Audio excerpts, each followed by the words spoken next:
Hello fellow old schoolers.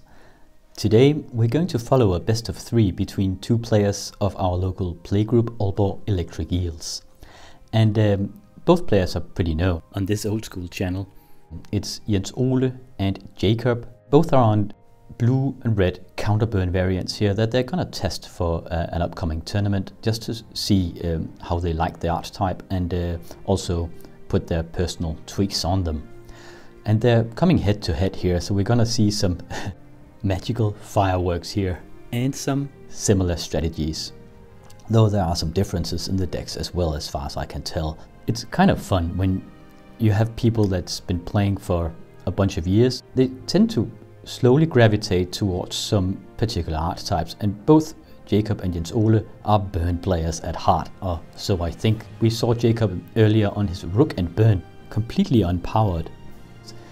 Kind of slapped me around for a couple of matches in some training exercises in the playgroup. I really need to get some rematches in against him on the channel, I think. And Jens Ole has been featured a bunch of times on this channel. He's a pilot of the Berserker Talk or Smasher Talk, and also blue-red counterburn is one of his most favorite brews, and he's very experienced piloting that. So 2 players coming up against each other. I don't have any deck pictures of their upcoming decks, but we'll go over the differences real quick here. Now, as the name implies, the UR counterburn is a blue and red brew, and at its core it's a very aggressive archetype, making use of a lot of burn spells, mainly lightning bolts, chain lightnings, and also sonic blasts from blue. And then it usually makes use of flyers in some form or another, like flying men and serendipity freaks.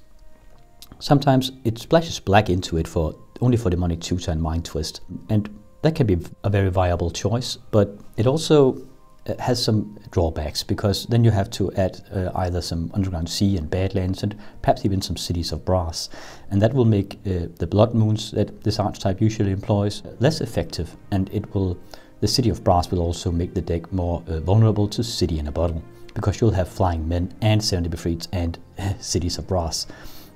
Another splash you can do instead of black is putting white into it for disenchants and balance. Usually you won't take in Sorcerer Plowshares, because that runs counter towards your burn strategy, because it will net the other player life.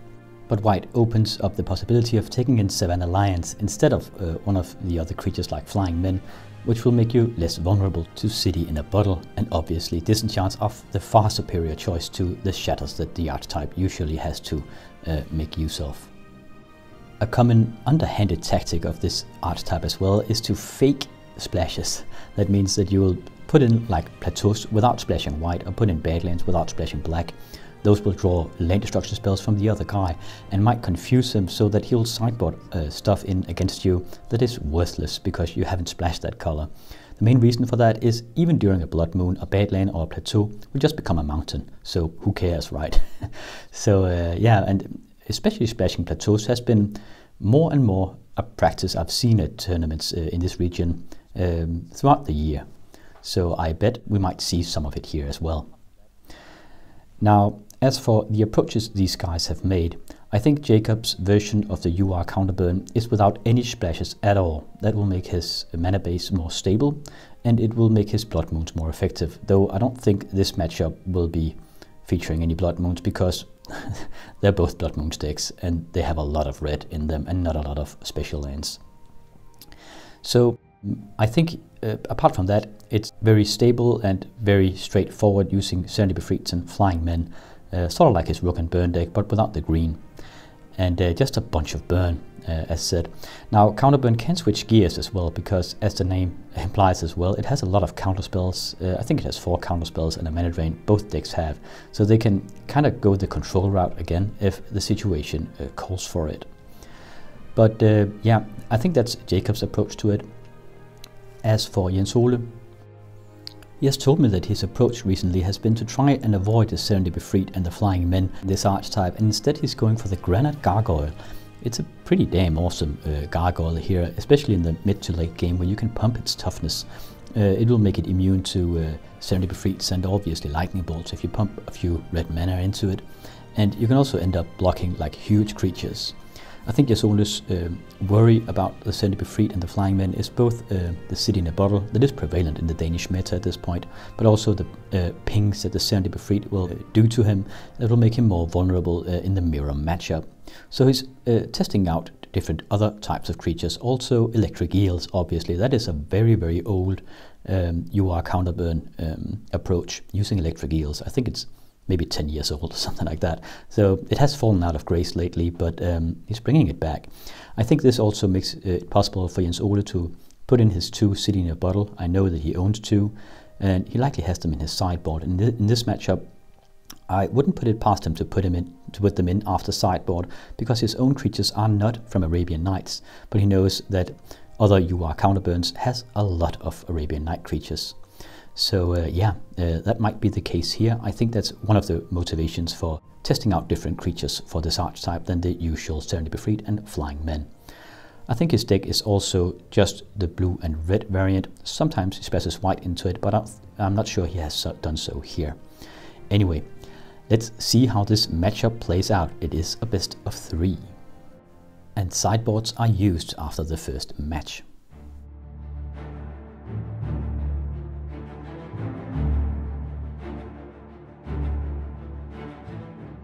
And on the left, on that Van Gogh playmat, we have Jacob. 2 Volcanic Islands, an Island, Chaos Orb, and Flying Men, and a Strip Mine. And ooh, a Psychic Perch. That's sneaky good. Yeah, we'll get back to that. He has Psychic Perch main deck in this brew. I didn't know that. Yeah, it'll do 1 point of damage. So it's excellent to kill 1/1 creatures or Savannah Lions, but it'll do 5 points of damage to the opponent if you discard it. So it's a great card against Hypnotic Spectres and Mind Twist. And there goes the Flying Men. And Jens Ole on the right here. You see his first prize from the Long Island Cup. His altered beta island there. Just flexing a bit. And we encourage that in the play group. The bragging rights. That's a plateau. Now it would be interesting to see if he actually has splashed white into it, of it that red herring, as I talked about. Flying Men coming over again, just poking a bit here. Yeah, if it's just a diversion. Chaos Orb coming down here, getting mana drained.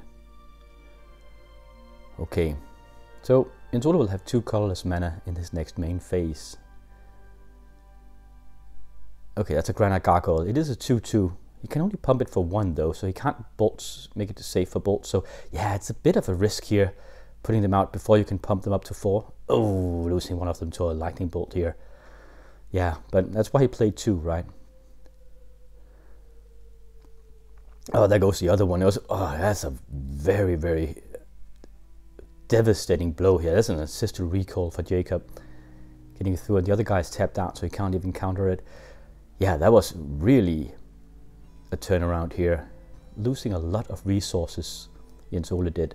Those 2 Granite Gargoyles, perhaps playing them a bit too soon before he could pump them. But he tried with 2. Yeah, okay, strip mining the plateau here. So we see Jacob doesn't know if he cracks him out of white mana. City of Brass, perhaps he is splashing white. Yeah, well, Jacob doesn't know if he cracks him out of white mana or if it's just, a diversion plateau. So it is that's the reason why you play those. See, there's a factory. Now the strip mine would have been far better against that. Likely. Okay, defending factory coming out of Jacob here. Activating the factory and attacking here. He lets it in. Suppose he can just counter attack.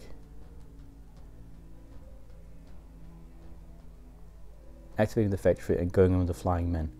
Okay. Aggressive move here from Jens Ole, being behind in life but still attacking. Perhaps he just reckons that he wants to draw bolts or shatters. I don't know. Come to Flying Men. Okay, keeping back with the factory now, going into a defensive play style. I think that's the correct play at this point. He is behind in life in a mirror matchup here. Now attacking again.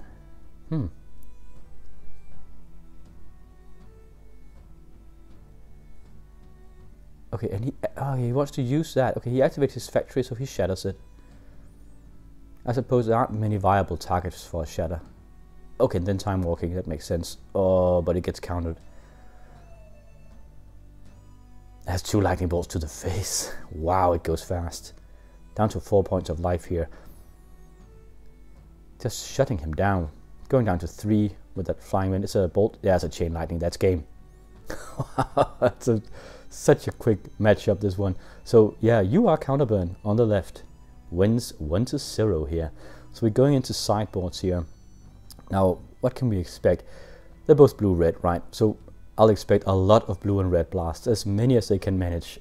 They will, if they can, they'll have 4 of each. I mean, they have so many viable targets in this matchup, especially those red blasts, but blue blasts as well.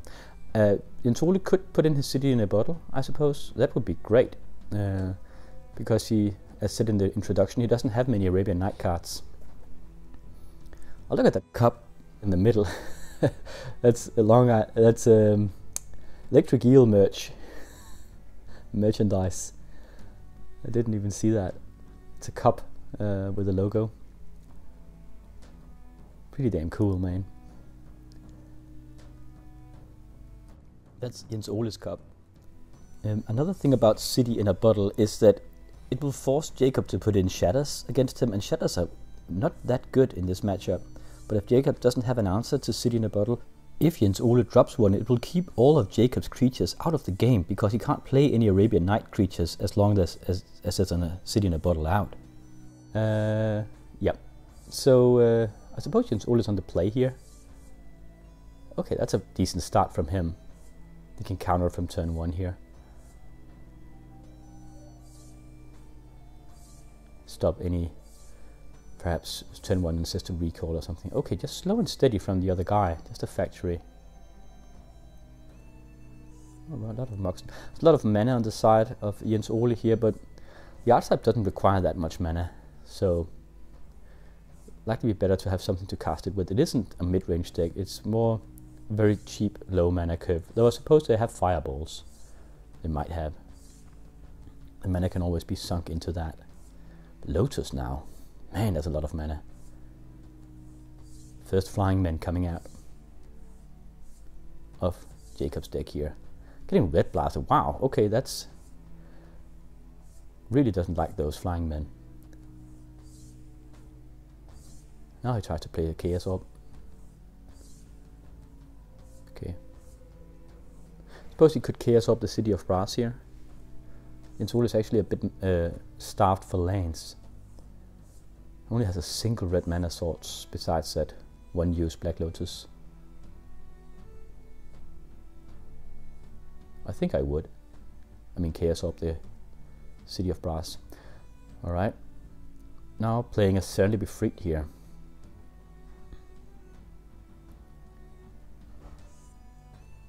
I wonder where all the creatures from Jens-Ole are. Ancestor Recall here. We need to block this. Jens-Ole does. Yeah, okay. As a mana drain. Did it in the end step of Jens-Ole. So now he gets in with the Serenity Be Freed here. And another Serenity Be Freed. Talk about pressure. It's such a good creature here. We'll need a City of Brass out of Jens, or a City in a Bottle out of Jens-Ole if he has it. After sideboard. I would imagine he has 2. Time Walking here. Is there a counterspell? And then Chain Lightning on him. Blue blasts it. No.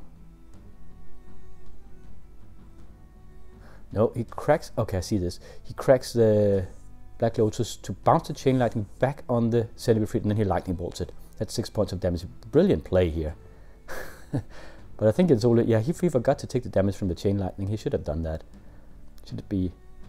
taking 3 more damage. Okay, and they just elected Chaos Orb's auto hits here. It's the quicker way to play. And it isn't a tournament, so why not? I'm usually a fan of always flipping the orb just to practice, but I suppose that makes sense. Okay, trying to get out of the pinch with a Time Walk here. Getting red blasted, but he blue blasts the red blast so he can get his extra turn here. Now, what will we get? Yeah, it's a Granite Gargoyle, but you know, he can't really pump it. He can only pump it for 1, and it will do a point of damage to him. So he can't stop the Serenity Be Freed. It seems like whenever he gets those Granite gargoyles, he doesn't have enough red mana to make them function. Here they come, certainly be freed and a factory, so I should probably block the factory, yeah. Getting 3 points of damage here, down to 7 life, he needs an answer. Another granite gargoyle, but no mountains. Yeah, so he can just swing again. He has to block it.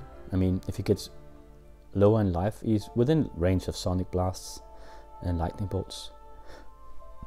Oh, that's a top decked fireball here, but down to 4 points of life. Getting rid of the Certainly Be Freed though. Jens-Ole needs to work fast here to kill the other UR player before he gets burned out. Just draw go at this point. What do we get? Oh, a Psychic Purge for 1. Down to 3, and there's a Lightning Bolt. Man, that was Psychic Purge. Lightning Bolt on the hand of Jens-Ole. 2-1 for Jacob's version of Counterburn here. Main deck Psychic Purge, man. I wonder if he had me in mind when he put those in. There's a lot of mind twists in the format, so it makes sense, right? I probably shouldn't feel singled out just because I play with Hypnotic Spectres and stuff like that. And they also work if you play with Wheel of Fortune if the opponent plays a Wheel of Fortune, because you'll discard the Psychic Purge there. And if all else fails, I suppose it's just additional burn. Just pinging for 1 like we saw just before. Right, we have a bonus game here, so let's just keep it rolling. So, Jens-Ole's on the play, but this doesn't count towards the matchup. Ooh, that's an electric eel. I think that's another first prize of Jens-Ole from another tournament, actually. There's a lot of written stuff on that electric eel. So yeah, another non-Arabian Night card here, but we need those City in a Bottle. I can't imagine he doesn't play with them after sideboard. Sovereign coming out of Jacob here. Another plateau. Okay, he pumps the eel, so it gets plus in power, but it also does damage to Jens-Ole. But it does way more damage to the other guy, I suppose. It is a way just to like suicide attack here. Can become rather angry, that electric eel, just full of electricity and bites with all that force. So he needs a way to get rid of that electric eel. If he puts down a blocker, I suppose Jens-Ole can always Chaos Orb that blocker. Certainly Be Freed coming down here. Now will we see a Chaos Orb flip? I think he should. Yep, removing it.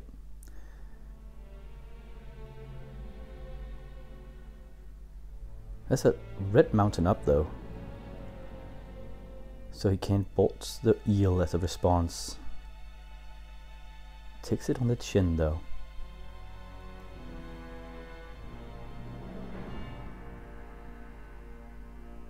Ancestor Recall. Forking? That's a fork on the Ancestor Recall. Okay, so the fork will resolve first here. Jens-Ole gets to draw his 3 cards. I wonder if he could, in principle, then counter the other guy's Ancestor Recall after he has drawn his 3 cards. Perhaps he could. I think he could. Anyway, fork resolves first, then the other guy's Ancestor Recall. So it's even Steven at this point. Both are just putting the pedal to the metal here. Drawing a bunch of cards as a fireball coming in, removing the electric eel. The trophy of Jens-Ole. That's a flying man. I don't think he plays with them usually. I think he has perhaps tweaked his deck between matches here. Trying what will happen if he puts in the flying men. Because he didn't have that in the other 2 games. We didn't see a single one. So yeah, and this sometimes happens when you are testing decks, that you kind of like tweaks both the main deck and the sideboard during the matches. So in this bonus game, we'll have flying men on the side of Jens-Ole as a test to see if it will strengthen his deck. So I don't think we'll see any City in a Bottle, even though I thought he would. I think that would have been a stronger choice actually. A lot more synergy with that, with all his creatures. Getting in with the factory here. And there's still that Certainly Be Freed, and because it has 4 in toughness, it is rather difficult to get rid of. I suppose you could block it with a flying min and then bolt it. And of course there are still the red blasts. 2 flying men staring down on a factory and a center befried, activating the factory here. Yeah, he wouldn't mind just trading with 2 flying men for that factory. Oh, but Jens Ole lets everything in. That's pretty damn dangerous, I think, against a burn player like this, but he must have a plan in hand here. Another flying man. Okay. Sort of seems like the original take on the UR counterburn is dominant in this mirror matchup. I mean, he seems to be on the attack all the time. Okay, so blocking a center befried with 1 and blocking the flying man with the other. That's another center befried. Yeah, if he doesn't have those city in the bottle, I don't think Jens Ole can keep up with that. It's too strong. Perhaps if he draws a Granite Gargoyle, he can pump it to 4 in toughness now. So you can keep them away. And the thing is, if you draw a Granite Gargoyle here, he can actually... oh, he scoops. Okay, didn't draw anything. And he would take a bunch of damage next turn. But if you can keep this Center Befrieds back with a Granite Gargoyle, they'll keep pinging the other guy. So that would be probably the plan, right? Anyway, that's 3-0 for Jacob's version of UR counterburn. Using Center Befrieds and flying men seemed to be the superior choice in the mirror matchup, at least in this particular matchup. Though I wonder if we had seen Jens Ole put in those city in a bottle after sideboard, it might have been different, because UR counterburn, it doesn't have many ways to get rid of that city in a bottle, especially in the mirror matchup. But you would usually take out your shatters just to get room for blue and red blasts, so it would be very annoying for him. But who knows? That was this training session. We'll see what's on the camera and get back with some more videos. I'll catch you in the next one, fellow old schoolers.